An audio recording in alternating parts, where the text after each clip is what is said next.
네, 안녕하세요. 오은환수입니다. 음, 영상 시작하기 앞서서 구독과 좋아요 눌러주시면 감사합니다. 네, 저번에 제가 인스타그램에다가 헬스 초보분들 궁금하신 거 저 설문하라고 했었는데 제일 많이 궁금하게 생각하시는 부분이 그 실패 지점의 기준이더라고요. 그래서 실패 지점의 기준에 대해서 조금 설명을 해드리려고 합니다. 일단 실패 지점이란 뭐냐?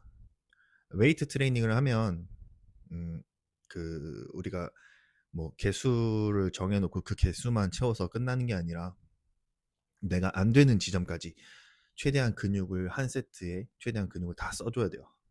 그래서 안 되는 지점까지 하는 게 말 그대로 실패 지점이에요.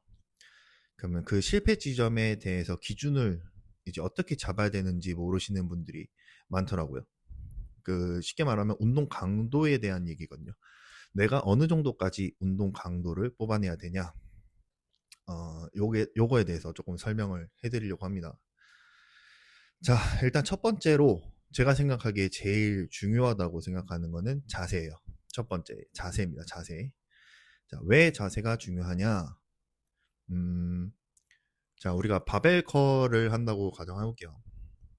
바벨 컬을 막 하고 있는데 내가 10개를 하고 11개 하고 12개 막 이렇게 하다가 자세가 안 나오는데 자세가 일정하지 않은데 막 자세를 무너뜨리면서 어깨 써가지고 하면서 막 개수를 채우면 어깨 회전되고 뭐 부상 위험만 커지겠고 근육은 조금 자극을 덜 받겠죠. 그래서 그렇게까지 자세를 망가뜨리면서까지 개수를 채울 필요는 없다. 그래서 첫 번째 자세가 제일 중요하다라고 말씀드리는 겁니다.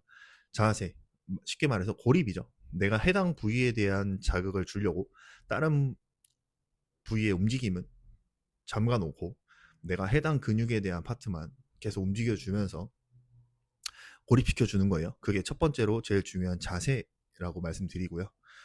두 번째는 이제 속도랑 가동 범위가 있습니다. 속도랑 가동 범위.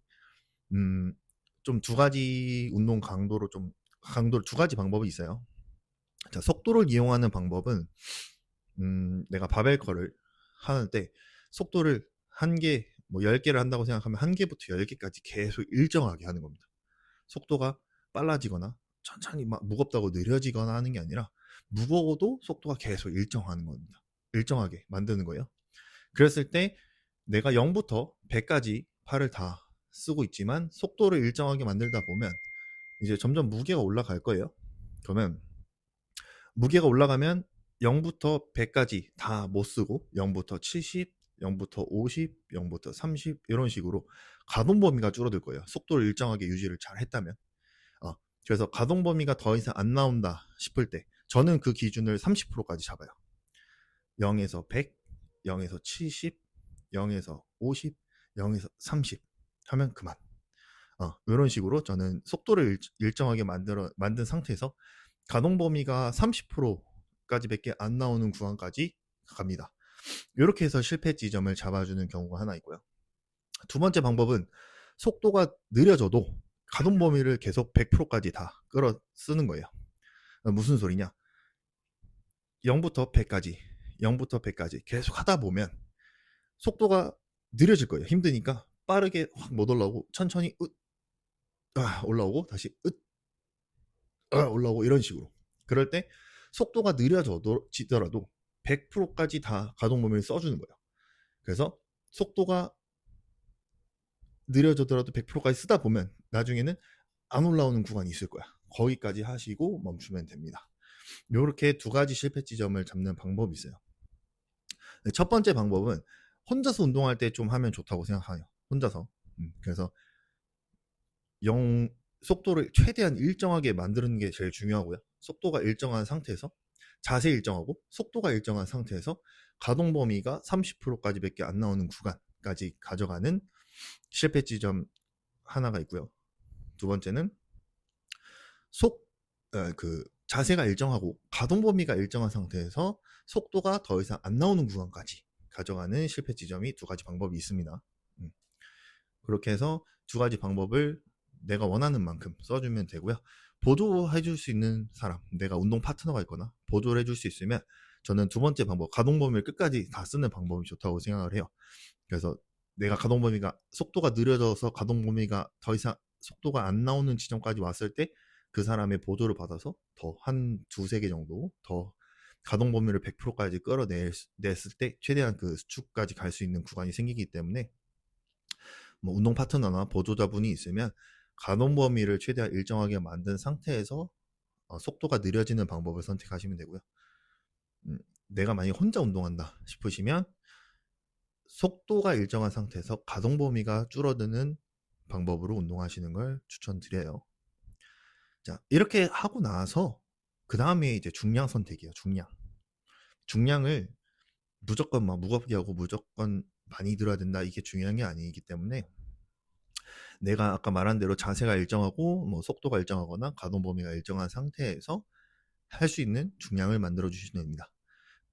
그 중량 설정은 내가 만약에 고중량 운동을 할 거다 그러면 뭐 사람들이 뭐 적게는 뭐 6개, 뭐 더 적게는 뭐 5개, 3개까지도 뭐 가져가시는 분들도 있는데, 그렇게 하고 뭐 많게는 고반복을 할 때는 많게는 뭐 30개, 40개까지도 가져가시는 분들도 있어요.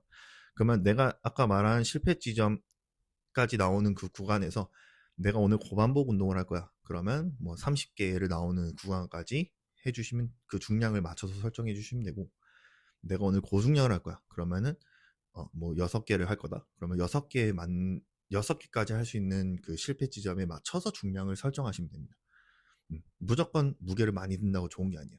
자세를 망가뜨리면서 무게를 많이 드는 게 중요한 것도 아니고, 속도나 뭐 가동 범위가 다 안 나오는 구간에서 무게를 많이 들어봤자 우리가 실질적으로 근육이 크기는 힘들어요. 뭐 힘은 좋아질 수 있겠죠. 뭐 무게를 많이 들면서 뭐 가동 범위가 안 나와도 뭐 깔짝깔짝 무게를 많이 들면 힘은 좋아질 수 있다만 실제로 근육에 우리가 오는 근성장은 크게 도움이 되지 않는다. 그래서 가동 범위가 일정하거나 아니면 속도가 일정하거나 이렇게 맞춰서 실패 지점을 끝까지 끌어낼 수 있으면 좋습니다.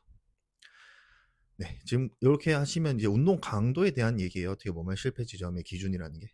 그래서 내 스스로 운동 강도를 조금 설정을 해서 운동하시면 더 빠르게 조금 근성장을 이뤄낼 수 있겠죠. 자, 그리고 두 번째로 설문조사했을 때 두 번째로 득표수가 많았던 게 영양제 추천이거든요. 영양제 추천은 이게 사실 뭐가 좋다 하면 다 좋습니다. 근데 우리가 가성비에 맞춰서 또 최대한 효과가 좋은 걸로 사람들이 먹고 싶어 하니까 이제 물어보는 것 같아요. 영양제. 그 영양제에 대한 얘기는 다음 영상 찍을 때 다시 한 번 더 말씀드릴게요.